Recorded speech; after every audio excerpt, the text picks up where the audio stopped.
ಇವತ್ತು ನಾನು ಪರ್ಫೆಕ್ಟಾಗಿ ಎಗ್ ಬಿರಿಯಾನಿ ಹೇಗೆ ಮಾಡೋದು ಅಂತ ಹೇಳ್ಕೊಡ್ತೀನಿ. ಇದು ಬ್ಯಾಚುಲರ್ಗೆ ಕೂಡ ಚೆನ್ನಾಗಿ ಮಾಡ್ಕೋಬೋದು, ಅಷ್ಟು ಈಸಿಯಾಗಿದೆ. ಹಾಗೆ ನಾನು ಈಸಿ ಮೆಥಡಲ್ಲೇ ಹೇಳ್ಕೊಡ್ತಾ ಇದ್ದೀನಿ. ಮೊದಲಿಗೆ ನಾನಿಲ್ಲಿ 3 ಎಗ್ಗನ್ನು ಬೇಯಿಸ್ಕೊಳ್ತಾ ಇದ್ದೀನಿ. ಇದನ್ನು ಮೊದಲೇ ನೀವು ಬೇಯಿಸ್ಕೊಂಡು ಸೈಡಿಗೆ ಇಟ್ಬಿಡಿ. ಆವಾಗ ನಿಮಗೆ ನೆಕ್ಸ್ಟ್ ಪ್ರಾಸೆಸ್ ಆಗೋ ಅಷ್ಟರಲ್ಲಿ ಚೆನ್ನಾಗಿ ಬೆಂದಿರುತ್ತೆ. ನಂತರ ಇಲ್ಲಿ ನಾನು ತರಕಾರಿನ ತಗೊಂಡಿದ್ದೀನಿ. ಟೊಮೆಟೊ, ಈರುಳ್ಳಿ, ಕೊತ್ತಂಬರಿ ಸೊಪ್ಪು, ಕಾಯಿ ಮೆಣಸು ಹಾಗೆ ಪುದೀನ ತಗೊಂಡಿದ್ದೀನಿ. ಇಲ್ಲಿ ಈರುಳ್ಳಿನ ಉದ್ದನೆ ಕಟ್ ಮಾಡಿ ರೆಡಿ ಮಾಡಿ ಇಟ್ಕೋಬೇಕು. ಈರುಳ್ಳಿನ ನಾನು ಫ್ರೈ ಮಾಡ್ಕೊಳ್ಳಿಕ್ಕೆ ಅಷ್ಟೇ ತಗೊಳ್ತಾ ಇದ್ದೀನಿ. ಹಾಗೆ ಟೊಮೆಟೊ, ಕೊತ್ತಂಬರಿ ಸೊಪ್ಪು, ಕಾಯಿ ಮೆಣಸನ್ನೆಲ್ಲ ಸಣ್ಣದಾಗಿ ಕಟ್ ಮಾಡಿ ರೆಡಿ ಮಾಡಿ ಇಟ್ಕೊಳ್ಳಿ. ಇವಾಗ ನಾನಿಲ್ಲಿ ಎಣ್ಣೆನ ಬಿಸಿ ಮಾಡಿ ಇಟ್ಕೊಂಡಿದ್ದೀನಿ. ಈರುಳ್ಳಿನೂ ಕಟ್ ಮಾಡಿ ರೆಡಿ ಮಾಡಿ ಇಟ್ಕೊಂಡಿದ್ದೀನಿ. ಎಣ್ಣೆ ಬಿಸಿಯಾದ ನಂತರ ಇದಕ್ಕಿವಾಗ ನಾನು ಈರುಳ್ಳಿನ ಫ್ರೈ ಮಾಡ್ಕೊಳ್ಳಿಕ್ಕೆ ಹಾಕ್ಕೊಳ್ತಾ ಇದ್ದೀನಿ. ಫ್ರೈಡ್ ಆನಿಯನ್ ಹಾಕ್ಕೊಂಡ್ರೆ ತುಂಬ ಟೇಸ್ಟಾಗಿ ಬರುತ್ತೆ. ಹಾಗಾಗಿ ಇದನ್ನು ಸ್ಕಿಪ್ ಮಾಡಲಿಕ್ಕೆ ಹೋಗಬೇಡಿ. ಇಲ್ಲಿ ಈರುಳ್ಳಿ ತುಂಬ ಬ್ರೌನಾಗಿ ಬರಬೇಕು, ಅಲ್ಲಿ ತನಕ ನೀವು ಚೆನ್ನಾಗಿ ಫ್ರೈ ಮಾಡ್ಕೋಬೇಕು. ಬ್ರೌನಾಗಿ ಬಂದರೆ ಅಷ್ಟೇ ತುಂಬ ಟೇಸ್ಟಾಗಿರುತ್ತೆ. ಇವಾಗ ನೀವು ನೋಡ್ಬೋದು ಬ್ರೌನಾಗಿ ಬಂದಿದೆ. ಇಷ್ಟು ಬ್ರೌನಾಗಿ ಫ್ರೈ ಆದರೆ ಸಾಕು. ಇವಾಗ ಇದನ್ನು ನೀವು ತೆಗೆದು ಒಂದು ಪ್ಲೇಟಿಗೆ ಹಾಕ್ಕೊಳ್ಳಿ, ಸಪ್ರೇಟಾಗಿ ಇಟ್ಕೊಳ್ಳಿ. ನಿಮಗೆ ಎಷ್ಟು ಆನಿಯನ್ ಬೇಕೋ ಅಷ್ಟನ್ನು ನೀವು ಫ್ರೈ ಮಾಡಿ ಇಟ್ಕೊಂಡ್ರೆ ಆಯಿತು. ಆನಿಯನ್ ಒಂದು ಸಲ ಫ್ರೈ ಆದ ನಂತರ ಇದನ್ನು ಸೈಡಲ್ಲಿ ಇಟ್ಕೊಳ್ಳಿ. ನಂತರ ನಾನಿಲ್ಲಿ ಒಂದು ಕುಕ್ಕರನ್ನು ತಗೊಳ್ತಾ ಇದ್ದೀನಿ. ಕುಕ್ಕರಿಗೆ ನಾನಿವಾಗ ಒಂದು ಸ್ಪೂನು ತುಪ್ಪನ ಹಾಕ್ಕೊಳ್ತಾ ಇದ್ದೀನಿ. ನೀವು ಬೇಕಾದರೆ ಎಣ್ಣೆನೂ ಹಾಕ್ಕೋಬೋದು. ತುಪ್ಪ ಹಾಕ್ಕೊಂಡ್ರೆ ಸ್ವಲ್ಪ ಟೇಸ್ಟ್ ಚೆನ್ನಾಗಿರುತ್ತೆ. ಬೇಕಾದರೆ ತುಪ್ಪ ಮತ್ತು ಎಣ್ಣೆ ಎರಡನ್ನು ಕೂಡ ನೀವು ಮಿಕ್ಸ್ ಮಾಡಿ ಹಾಕ್ಕೋಬೋದು, ಅದು ಕೂಡ ತುಂಬ ಚೆನ್ನಾಗಿ ಬರುತ್ತೆ.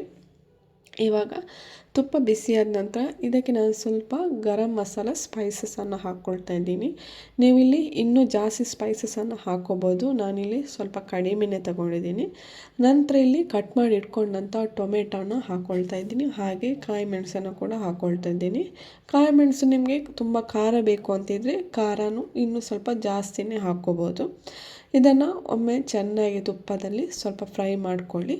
ಫ್ರೈ ಆದ ನಂತರ ಇದಕ್ಕೆ ನಾನಿವಾಗ ಶುಂಠಿ ಬೆಳ್ಳುಳ್ಳಿನ ಹಾಕ್ಕೊಳ್ತಾ ಇದ್ದೀನಿ. ಇಲ್ಲಿ ನಾನು ಶುಂಠಿ ಬೆಳ್ಳುಳ್ಳಿನ ಸ್ವಲ್ಪ ಜಜ್ಜಿ ತಗೊಳ್ತಾ ಇದ್ದೀನಿ.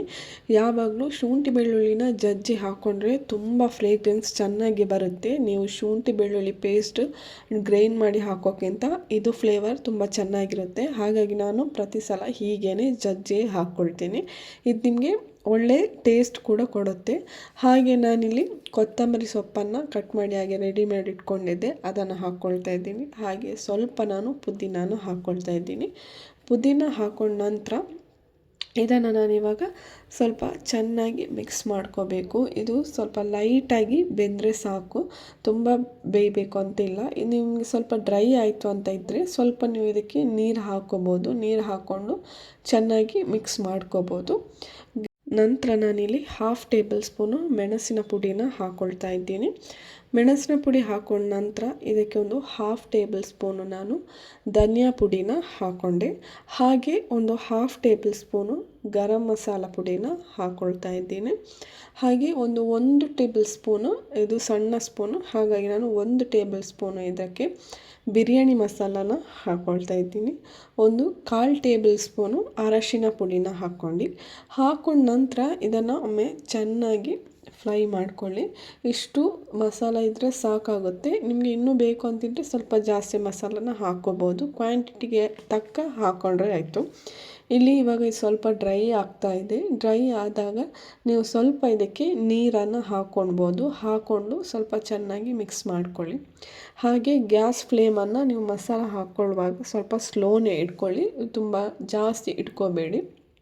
ಇವಾಗ ನಾನಿಲ್ಲಿ ಸ್ವಲ್ಪ ನೀರು ಹಾಕ್ಕೊಂಡೆ ಚೆನ್ನಾಗಿ ಮಿಕ್ಸ್ ಮಾಡ್ಕೊತಾ ಇದ್ದೀನಿ. ಇದು ಸ್ವಲ್ಪ ಕುದಿ ಬಂದ ನಂತರ ಇದಕ್ಕಿವಾಗ ನಾನು ಆವಾಗಲೇ ನಾವು ಬೇಯಿಸಿಟ್ಕೊಂಡಂಥ ಮೊಟ್ಟೆನ ನಾನು ಸಿಪ್ಪೆ ತೆಗೆದು ಹಾಕ್ಕೊಳ್ತಾ ಇದ್ದೀನಿ. ಈ ಮೊಟ್ಟೆನ ನಾನು ಈ ಥರದ ಸ್ಪೂನಲ್ಲಿ ಸ್ವಲ್ಪ ಸಣ್ಣದಾಗಿ ಹೋಲ್ ಮಾಡ್ಕೊಳ್ತಾ ಇದ್ದೀನಿ. ಇಲ್ಲಿ ಕೆಲವರು ಮೊಟ್ಟೆನ ಸಪ್ರೇಟಾಗಿ ಸ್ವಲ್ಪ ಮಸಾಲ ಹಾಕಿ ಫ್ರೈ ಮಾಡ್ಕೋತಾರೆ. ನನಗೆ ಆ ಥರ ಅದು ತುಂಬ ಹಾರ್ಡ್ ಆಗುತ್ತೆ. ಹಾಗಾಗಿ ನಾನು ಅದನ್ನು ಸಪ್ರೇಟಾಗಿ ಎಣ್ಣೆಯಲ್ಲಿ ಏನು ಫ್ರೈ ಮಾಡಲಿಕ್ಕೆ ಹೋಗಲಿಲ್ಲ. ಡೈರೆಕ್ಟಾಗಿ ಹೀಗೆ ಹಾಕ್ಕೊಳ್ತಾ ಇದ್ದೀನಿ. ಹೀಗೆ ಹಾಕ್ಕೊಂಡ್ರೂ ಮಸಾಲ ಚೆನ್ನಾಗಿ ಎಳ್ಕೊಳ್ತದೆ. 1-2 ನಿಮಿಷ ಹಾಗೆ ಮಸಾಲಾನ ಎಳ್ಕೊಳ್ಳಿಕ್ಕೆ ಬಿಟ್ಟರೆ ಆಯಿತು ಅಷ್ಟೇ. ಇವಾಗ ನಾನಿಲ್ಲಿ 3 ಎಗ್ಗನ್ನು ನಾನು 3 ಎಗ್ಗಿನ ಬಿರಿಯಾನಿ ಮಾಡ್ಕೊತಾ ಇದ್ದೀನಿ. ಒಂದು ಸಲ ಚೆನ್ನಾಗಿ ಮಸಾಲ ಎಲ್ಲ ಸ್ವಲ್ಪ ಫ್ರೈ ಆದ ನಂತರ ಇದಕ್ಕೆ ನಾನಿವಾಗ ಆವಾಗಲೇ ನಾವು ಫ್ರೈ ಮಾಡಿ ಇಟ್ಕೊಂಡಂಥ ಆನಿಯನ್ನ ಹಾಕ್ಕೊಳ್ತಾ ಇದ್ದೀನಿ. ಇಲ್ಲಿ ಆನಿಯನ್ನ ನಾವು ಫ್ರೈ ಮಾಡಿ ಇಟ್ಕೊಂಡಿದ್ವಲ್ಲ, ಎಲ್ಲ ಹಾಕ್ಕೊಳ್ಬೇಕು ಅಂತ ಇಲ್ಲ. ಸ್ವಲ್ಪನ ನೀವು ಮತ್ತೆ ಲಾಸ್ಟ್ ಗಾರ್ನಿಷ್ ಮಾಡೋಕ್ಕೆ ಹಾಕ್ಕೋಬೋದು. ನಂತರ ನಾನಿಲ್ಲಿ ಆವಾಗಲೇ ವಾಶ್ ಮಾಡಿ ಇಟ್ಕೊಂಡಂಥ ಅಕ್ಕಿನ ಕೂಡ ಹಾಕ್ಕೊಳ್ತಾ ಇದ್ದೀನಿ. ನಾನಿಲ್ಲಿ 1 ಲೋಟ ಅಕ್ಕಿನ ತಗೊಂಡಿದ್ದೀನಿ. ಇದನ್ನು ಚೆನ್ನಾಗಿ ವಾಶ್ ಮಾಡಿ ರೆಡಿ ಮಾಡಿ ಇಟ್ಕೊಂಡಿದ್ದೆ. ಹಾಗೆ 1 ಲೋಟ ನಾನು ನೀರು ಹಾಕ್ಕೊಳ್ತಾ ಇದ್ದೀನಿ. ನಾನು ಈ ಲೋಟದಲ್ಲೇ ಒಂದು ಅಕ್ಕಿ ತಗೊಂಡದ್ದು, ಅಷ್ಟೇ ನಾನು ನೀರು ತಗೊಳ್ತಾ ಇದ್ದೀನಿ. ತಗೊಂಡ ನಂತರ ಇದನ್ನು ನಾನು ಚೆನ್ನಾಗಿ ಸ್ವಲ್ಪ ಮಿಕ್ಸ್ ಮಾಡಿಕೊಂಡು, ಇದು ಚೆನ್ನಾಗಿ ಮಿಕ್ಸ್ ಆಗಬೇಕು. ಅಕ್ಕಿ ಚೆನ್ನಾಗಿ ಮಸಾಲದಲ್ಲಿ ಸ್ವಲ್ಪ ಮಿಕ್ಸ್ ಆದ ನಂತರ ಇದಕ್ಕೆ ನಾನು ಇವಾಗ ರುಚಿಗೆ ಎಷ್ಟು ಬೇಕೋ ಅಷ್ಟು ಉಪ್ಪನ್ನು ಹಾಕ್ಕೊಳ್ತಾ ಇದ್ದೀನಿ. ಉಪ್ಪು ಕೂಡ ನೀವು ಹಾಕ್ಕೊಳ್ಳುವಾಗ ನೋಡ್ಕೊಂಡು ಹಾಕ್ಕೊಳ್ಳಿ. ತುಂಬ ಜಾಸ್ತಿನೂ ಹಾಕ್ಕೊಳ್ಳಿಕ್ಕೆ ಹೋಗಬೇಡಿ, ತುಂಬ ಕಡಿಮೆನೂ ಹಾಕ್ಕೊಳ್ಳಿಕ್ಕೆ ಹೋಗಬೇಡಿ. ನೋಡಿಕೊಂಡು ಹಾಕ್ಕೊಳ್ಳಿ. ಹಾಕ್ಕೊಂಡ ನಂತರ ಒಂದು ಸಲ ಚೆನ್ನಾಗಿ ಮಿಕ್ಸ್ ಮಾಡಿಕೊಂಡು ಸ್ವಲ್ಪ ಕುದಿ ಬರಲಿಕ್ಕೆ ಬಿಡಿ. ಕುದಿ ಬಂದ ನಂತರ ನಾನಿಲ್ಲಿ ಕುಕ್ಕರ್ ಲಿಡ್ಡನ್ನು ಕ್ಲೋಸ್ ಮಾಡ್ತಾ ಇದ್ದೀನಿ. ಇವಾಗ ಒಂದು ವಿಸಿಲ್ ಆಗಿದೆ. ನಂತರ ಇವಾಗ ನಾನು ಇದನ್ನು ಓಪನ್ ಮಾಡಿ ನೋಡುವ ಹೇಗಾಗಿದೆ ಅಂತ ನೋಡ್ಬೋದು. ಪರ್ಫೆಕ್ಟಾಗಿ ಬಂದಿದೆ ಎಲ್ಲನೂ. ಅಕ್ಕಿನೂ ಅಷ್ಟೇ ತುಂಬ ಬಿಡಿ ಬಿಡಿಯಾಗಿ ಬಂದಿದೆ. ಈ ಥರ ನಿಮಗೆ ಬಿರಿಯಾನಿ ರೆಡಿ ಮಾಡ್ಕೋಬೋದು. ಇದು ತುಂಬ ಈಸಿ ಪ್ರಾಸೆಸ್, ಏನು ಕಷ್ಟ ಏನಿಲ್ಲ. ಹಾಗೆ ಟ್ರಸ್ಟ್ ಮೀ, ಇದು ತುಂಬ ಚೆನ್ನಾಗಿ ಬಂದಿದೆ.